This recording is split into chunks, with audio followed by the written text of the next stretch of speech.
Howdy Oscillos, back at it again with another video. Welcome back everybody. Today has been an explosive day for the Andrew Yang campaign, and I will just jump right into the reason why. Here we are on Twitter, Andrew Yang's Twitter to be exact. Today Andrew Yang has officially began the war against MSNBC. Yes, MSNBC are rivals throughout this entire campaign. They've just been omitting us. They've been ignoring us, ignoring Andrew Yang's message to the American people. And today, Andrew Yang has had enough with this series of tweets right here. Let's just, like I said, jump right into it. Andrew Yang tweets, was asked to appear on MSNBC this weekend and told them that I'd be happy to after they apologize on air, discuss and include our campaign consistent with our polling, and allow surrogates from our campaign as they do other candidates. They think we need them. We don't. Damn.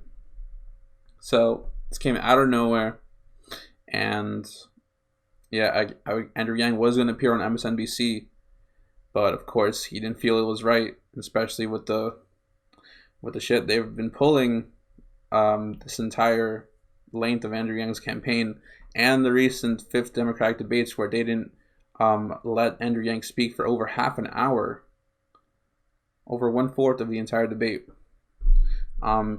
Yeah, Andrew Yang just had enough.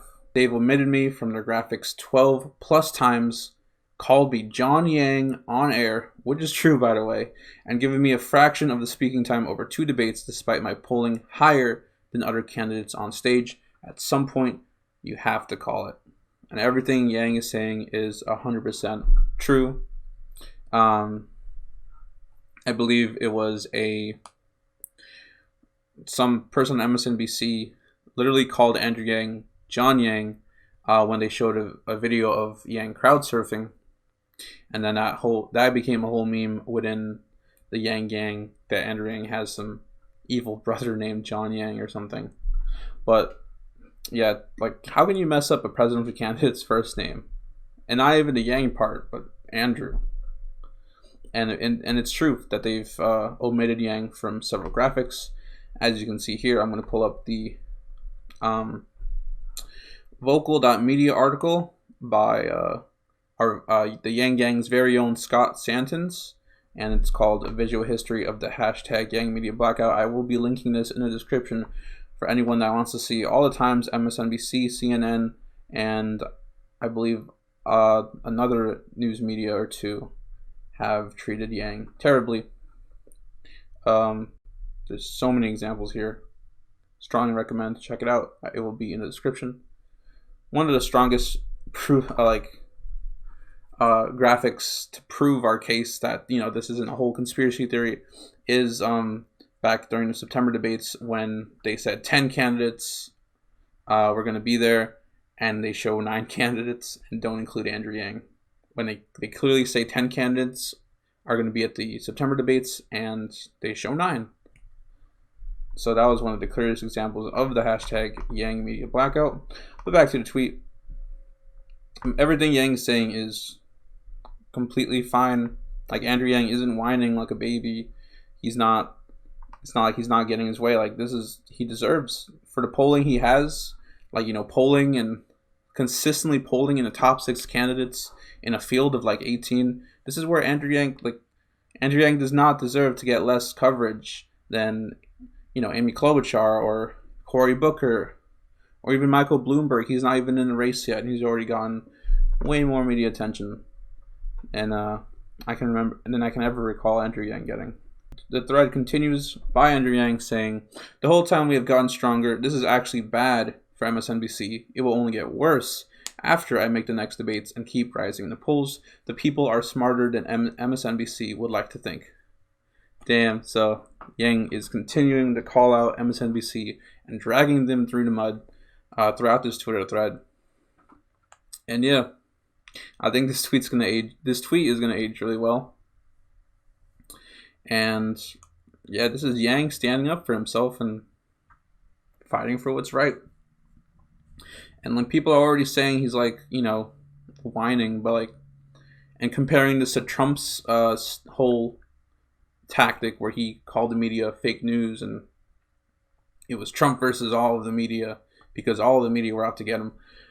But I would like to think this is a very different situation. Yes, the media is involved, specifically MSNBC, but this isn't because they're spreading fake news about Andrew Yang, even though they are a little bit. This is mainly because they're not talking about Andrew Yang at all, and they should be, because why are candidates polling much lower than Andrew Yang, much less relevant than Andrew Yang, but being reported, being talked about like 5, 6, 7 times more by the media, not just articles, but also like cable TV mentions.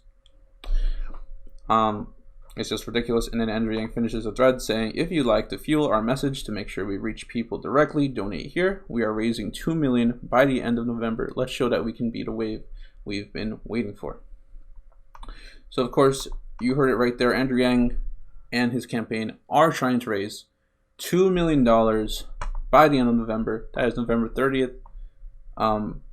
At 11:59 p.m. Eastern Standard Time, and according to my refresh, we've raised $178,000 so far.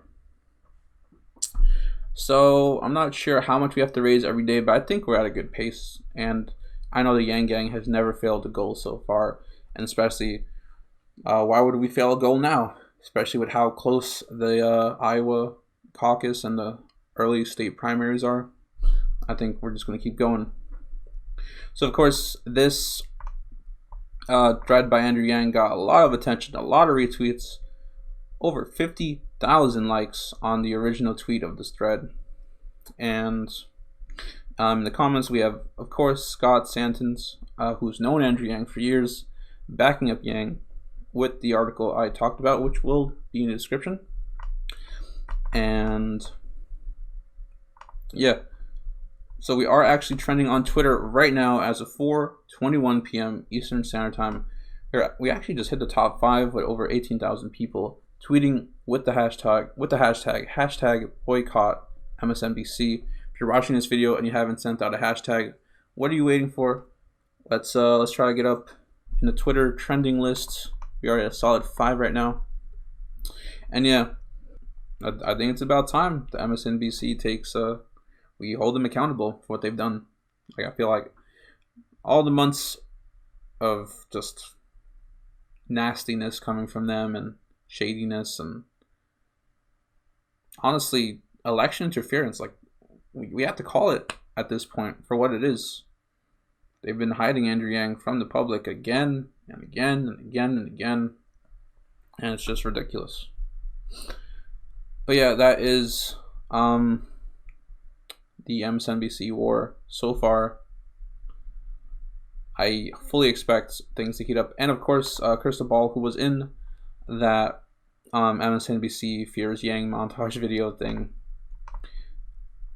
retweeted Yang's Twitter thread saying, "This takes courage to say, but it needed to be said. Thank you at Andrew Yang. When media silences outsider voices, it is a disservice to us all." So there you go. Crystal Ball is an awesome journalist / commentator from The Hill. If you haven't watched her, I strongly do. She also is a supporter of Bernie Sanders. And I like to think that she actually is one of the few journalists actually treating candidates fairly still. And yeah, that is the MSNBC war so far. It just randomly kicked off today. And that's pretty awesome. And yeah, it's always nice to have something to fight for and to keep us going, especially with that 2 million goal. Hopefully that sparks a lot of attention and a lot of passion from Yang supporters and hopefully bystanders and new people that were looking into Yang that are seeing all of this going, that are seeing all of this go down. And honestly, I hope, I do not expect MSNBC to bow down to us. They are like the second or third biggest news network in the country. So I think it's going to be a hard fought battle all the way into the primaries and through the primaries, but I expect us to come out on top. Because as Andrew Yang said, they think we need them, but we don't. The Yang Gang is just too strong. And yeah, that's actually pretty much it from me. If you're watching this today, I hope you have a good day. And if you're watching this tonight, I hope you have a good night. I've been Detective Lewis. I hope all of you enjoyed this video, and I'll see y'all later. Peace.